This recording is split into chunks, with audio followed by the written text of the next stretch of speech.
Hello everyone, welcome back to my YouTube channel. I hope all of you are doing fine and a very happy new year to each and every one of you. So the last day I had conducted this poll on Instagram asking you all whether you guys are interested in knowing about the dark side of our brain, the dark aspect of neuroscience basically, because I keep reading a lot of these stuff on the internet and I also consume a lot of podcasts, books. So I am really interested in these things. So the response was huge. Almost 100% of you all wanted to make me a video on this. So yeah, here it is. In this series of episodes, I will be talking about the dark aspect of neuroscience. As you age, as you go through experiences in life, your brain is constantly being molded into different versions of itself. That is what I've highlighted. What's gonna happen to us going forward? Are we going to experience any kind of brain problems? What can we do to prevent them? What is the world in general going through personally? Talking about modern day neuroscience, of course, we are exploring a lot of different aspects of the brain. But something that comes to the forefront is the study of psychedelics. And the second is things like Neuralink, devices that we are putting into our heads that are stimulating pleasure. But the basic aspect of Neuralink is basically to fix any problem that happens with the brain. So, in our understanding of our brain, the doorway into understanding has been initially disease. Like, obviously, you don't know what one part of the brain does until something is wrong with it. Some of the classic cases is there was someone named Phoenix Gage who had a rod go through his brain and it only injured one part of his frontal lobe. Everything else was fine. He was able to walk around, look around, but his personality entirely changed. So that's when they realized, like, oh, okay, the frontal lobe is responsible for your personality. Because till then, how would you know? Basically, he was forgetting things, he was behaving erratically. So, if you have ever seen the movie 50 First Dates, so that happens. When certain parts of your brain gets damaged, your memory is retained only to certain extent. You aren't able to remember everything. I would also like to add an anecdote here. It is heard that especially the field of neuroscience, it evolved a lot after World War I, because the soldiers at that time were using a new kind of rifle which was new for that part of history. So basically, the guns before World War I, the way those guns were built were like, if I shoot a bullet into your head, it will not leave your head. It will basically go and kind of explode. So the thing that comes out from the other end, from behind, is basically an explosion of, blood and brains and all of that. But the guns used in World War I, they were faster bullets. Basically, they could go through your head and basically come out through a hole on the other side. Basically, surgical precision bullets. So if someone hits you in the middle of the head, you are dead. But say you miss hitting the center of the brain. You only hit, a part of the brain. So basically it goes and comes out through the other side. So it ends up basically cutting off a part of the brain. So after World War I, the world of neuroscience realized that, if a gun has entered, say, a particular part of the brain, and the guy is alive, but he can't speak, then probably that part of the brain was responsible for speech. Basically, the World War I has helped the world of neuroscience in a very morbid way. So if you had guys with holes in their head, by just studying their behavior, you can know a lot about the brain. And most of these things we understand because of the accidents initially, because at that point of time we didn't have the capacity to run experiments, right? The next big breakthrough happened through psychedelics, ironically. Around the earliest parts of the 19th century, 20th century, that is the 1950s sorts, that is when a lot of psychedelic drugs were discovered.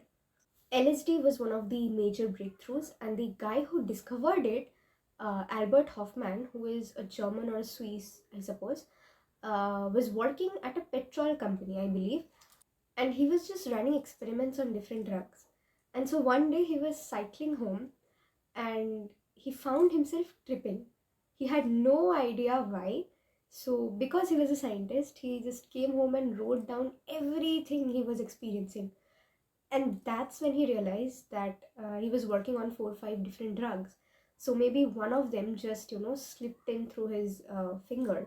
skin and got absorbed in the blood, and that is how they discovered LSD.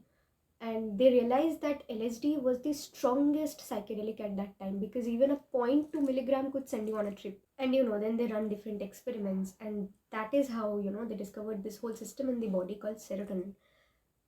Serotonin was not even discovered until then, and now serotonin is the major hormone. All our depression, anxiety, everything is managed by serotonin. So this entire serotonin network, the knowledge of this entirely we owe to LSD. This whole serotonin network is very complex, but to put it in a very simple way, serotonin controls dopamine. So basically, when you talk about impulsiveness, serotonin makes you calmer. It allows you to take a step back. It allows you to value things. How important is this thing to you? Should you say this? Should you take this action? Dopamine says go for it. Just do it. You will get a kick out of it. Just do it. Serotonin says wait, think. So basically, if your serotonin and dopamine levels are balanced, you are a balanced person. But if your serotonin levels are low, you are more and more impulsive. So it's crazy how personality types ultimately boil down to levels of hormone. So if there is an impulse buyer, do you find yourself going to Amazon just to browse, and then you find something? Do you add to cart or do you buy now? Both of them will give you dopamine, by the way. But if you are able to add to cart and pull it off for later, that means that your serotonin levels are higher. Serotonin is not just the feel-good hormone, it is a balancing hormone. Dopamine is the feel-good hormone, but serotonin controls dopamine. Because the problem with dopamine is that, as soon as it goes high, it goes down also that rapidly. Think of it like 5-6 seesaws in your brain, all of them controlling each other. So when serotonin goes up, dopamine comes down. Serotonin goes down, dopamine comes up. And these are not the only two. There are some 7-8 neurochemicals in your brain, all of them controlling each other. So when you are saying you have to be a balanced person, you are actually saying that your neurochemicals have to stay in balance. But the dark side of serotonin is that, you start feeling impulsive. What if you start feeling impulsive towards a negative thing? As big as, maybe killing someone, or maybe killing even yourself. So they studied the people who have committed suicide and actually found out that the serotonin levels in their body was low. They checked for their cerebrospinal fluid, which is the fluid in your brain, and they found that there were very low serotonin molecules. So in depression also, serotonin levels are low. That is why, serotonin replacement is one of the cornerstones of depression therapy. Let's talk of the moment of doing something impulsive. It could also include, maybe molestation or rape. Between the moment you choose to do something wrong and, you go about doing it, there is a phase of contemplation, debate.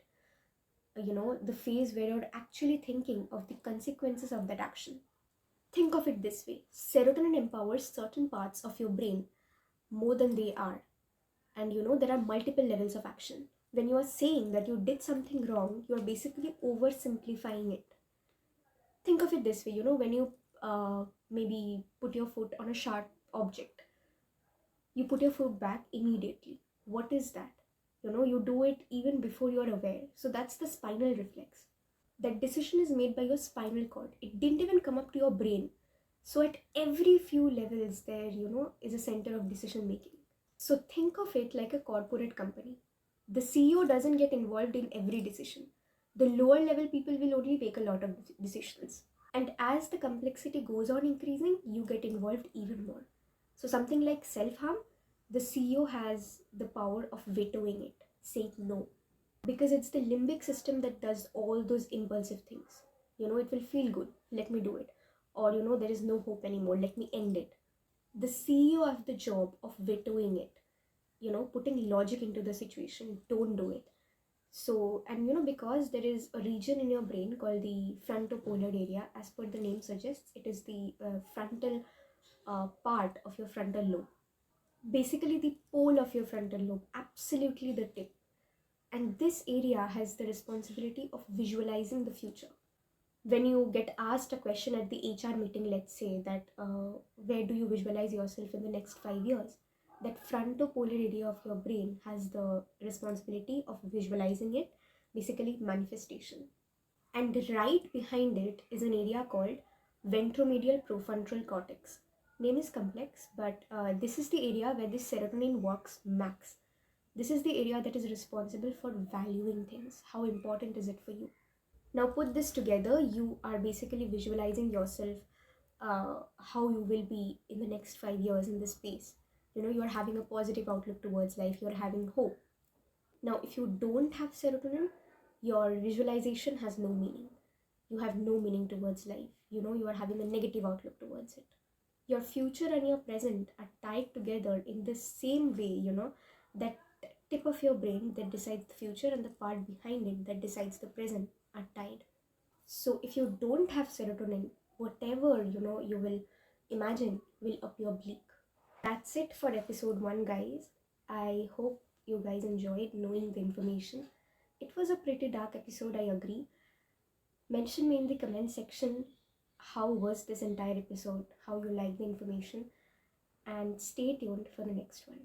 Till then, don't forget to like, share and subscribe. Thank you so much for watching.